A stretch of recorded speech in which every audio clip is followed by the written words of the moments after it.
নমস্কাৰ বন্ধুসকল, পুনৰ আন এটা ভিডিঅ'লৈ আপোনালোক সকলোকে স্বাগতম জনাইছোঁ। আজি আমি এটি বিশেষ বিষয় আলোচনা কৰিবলৈ প্ৰয়াস কৰিছোঁ, অৰ্থাৎ জুলাই মাহৰ মেঘ ৰাশিৰ জাতক-জাতিকাসকলে কি পাৰ কৰিব বা জুলাই মাহৰ প্ৰতিটো দিন মেঘ ৰাশিৰ জাতক-জাতিকাসকলৰ কেনেকুৱা হ'ব, কোন দিশত তেওঁলোকে উন্নতি হ'ব আৰু কোন দিশৰ ক্ষেত্ৰত তেওঁলোকে সাৱধান হ'বলগীয়া বিষয় থাকিব, বা মেঘ ৰাশিৰ জাতক-জাতিকাসকলে এই মাহটোত তেওঁলোকৰ কৰণীয় কি, বা মেঘ ৰাশিৰ জাতক-জাতিকাসকলে এই জুলাই মাহটোত তেওঁলোকৰ কেনেধৰণৰ ক্ৰিয়া প্ৰতিক্ৰিয়া হ'ব, এই ধৰণৰ বিষয় এটা লৈ আপোনালোকৰ মাজত আহিছোঁ। আৰু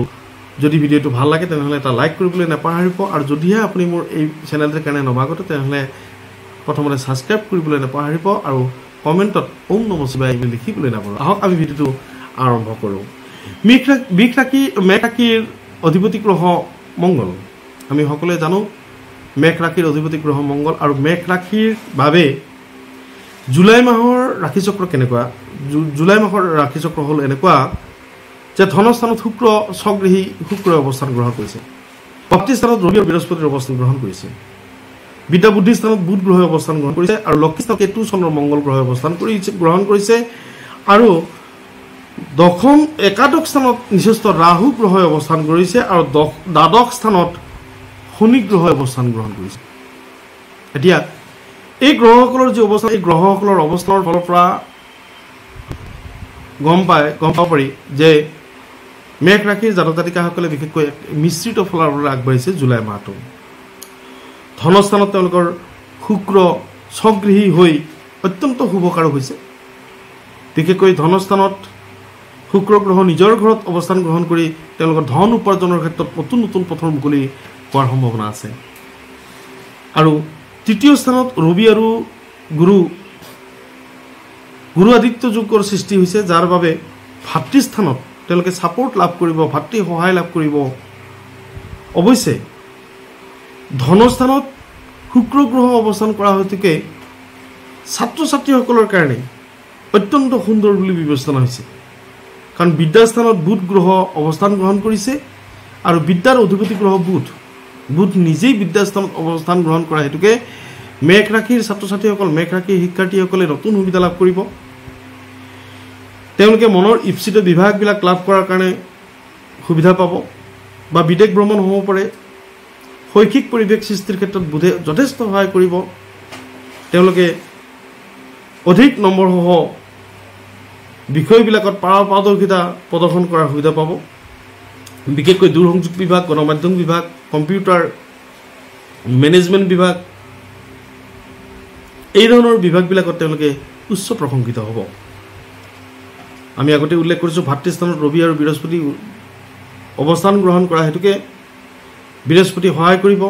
ভাতৃস্থানৰ ক্ষেত্ৰত, ভাতৃ সহায়ৰ ক্ষেত্ৰত। অৱশ্যে ৰবি গ্ৰহৰ কুপ্ৰভাৱত কিছু শত্ৰুতা লাভ কৰিব ভাতৃ সম্বন্ধীয় ব্যক্তিৰ পৰা। কিছু বিবাদত লিপ্ত হ'ব পাৰে, বা তেওঁলোকৰ উন্নতি বা তেওঁলোকৰ কৃতকাৰ্যতাত অসুবিধা পাই তেওঁলোকক ষড়যন্ত্ৰ কৰিব পাৰে। কিছু সাৱধান হৈ থকা দৰকাৰ হ'ব মেঘ ৰাশিৰ জাতক-জাতিকাসকলৰ ক্ষেত্ৰত। পঞ্চম স্থানত অৰ্থাৎ লক্ষী স্থানত কেতু চন্দ্ৰ মংগল অৱস্থান কৰা হেতুকে ৰবি গ্ৰহত মংগলৰ অৱস্থানে মংগল যথেষ্ট বলৱান হৈ পৰিছে, আৰু সেয়ে চৰকাৰী চাকৰিৰ প্ৰতি ধাৱমান হ'ব মেঘ ৰাশিৰ জাতক-জাতিকাসকল। প্ৰশাসনিক বিভাগ বা পুলিচ বিভাগ বা সৈন্য বাহিনীৰ বিভাগ, এই ধৰণৰ বিভাগত চাকৰি হোৱাৰ সম্ভাৱনা আছে, বা ডিচি কোৰ্ট, ছেক্ৰেটেৰিয়েট, এই ধৰণৰ অফিচত বা এই ধৰণৰ কাৰ্যালয়ত তেওঁলোকৰ চাকৰি হোৱাৰ সম্পূৰ্ণ সম্ভাৱনা আছে। প্ৰেমত অত্যন্ত সুন্দৰ মেঘ ৰাশিৰ জাতক-জাতিকাসকলৰ ক্ষেত্ৰত, প্ৰেমত অত্যন্ত সুন্দৰ, কাৰণ প্ৰেমকাৰক গ্ৰহ শুক্ৰ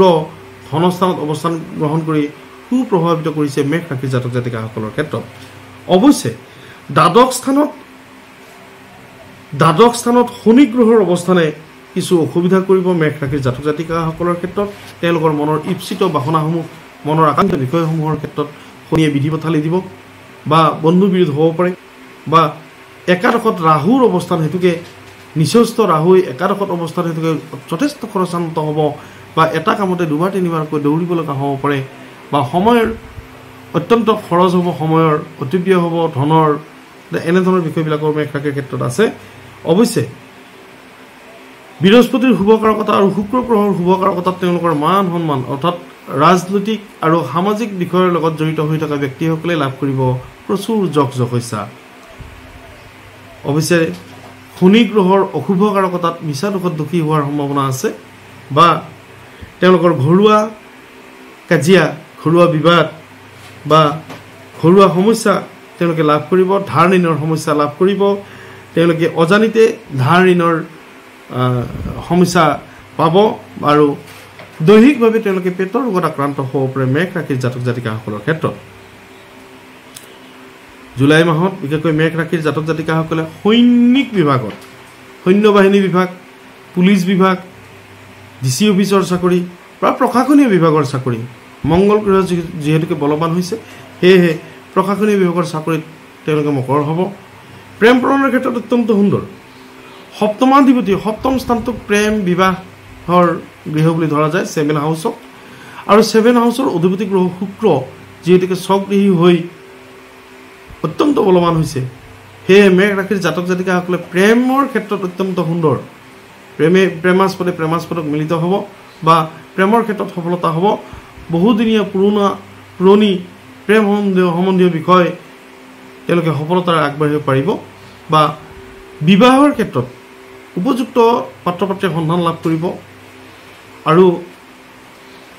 মেঘ ৰাশিৰ জাতক জাতিকাসকলৰ ক্ষেত্ৰত বিশেষকৈ ব্যৱসায়ীসকলে কি ধৰণৰ ব্যৱসায় কৰিব এই মাহটো মেঘ ৰাশিৰ অধিপতি গ্ৰহ মংগল গতিকে মংগল ধাতুৰ লগত জড়িত মংগল বিশেষকৈ শস্যৰ লগত জড়িত বিশেষকৈ বিদ্যুৎ বিভাগৰ লগত জড়িত বিদ্যুৎ বিভাগত চাকৰি হ'ব পাৰে মংগলৰ কাৰণে বা মংগল গ্ৰহৰ কাৰণে প্ৰশাসনীয় বিভাগত চাকৰি হ'ব পাৰে বা মংগল গ্ৰহৰ কাৰণে এগ্ৰিকালচাৰ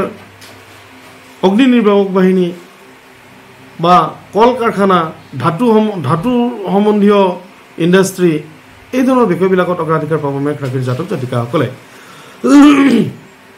মেঘ ৰাশিৰ ক্ষেত্ৰত সাৱধান হ'বলগীয়া বিষয় তেওঁলোকে শনি গ্ৰহ তেওঁলোকৰ দ্বাদশৰ সেয়েহে শনি তেওঁলোকৰ অত্যন্ত বেয়া অৱস্থাত আছে বা একাদশত ৰাহু আছে যদিও তেওঁলোকে নিচস্থ ৰাহু প্ৰভাৱত তেওঁলোকৰ অত্যন্ত খৰচান্ত হ'ব বা মিছা দুখত দুখী হ'ব পৰা শনি গ্ৰহৰ কাৰণে সেয়েহে এই মাহৰ যিকোনো এটা শনিবাৰত তেওঁলোকে শিৱ মন্দিৰলৈ গৈ 108টা বেলপাত দি পূজা কৰিব লাগে আৰু ৰাহু গ্ৰহৰ কাৰণে চন্দাল ভোজন কৰিব লাগে যিকোনো এটা সোমবাৰত তেওঁলোকে চন্দাল ভোজন কৰিলে বা চন্দালক যিকোনো মিঠাই জাতীয় বস্তু ইত্যাদি ভোজন কৰাব পাৰে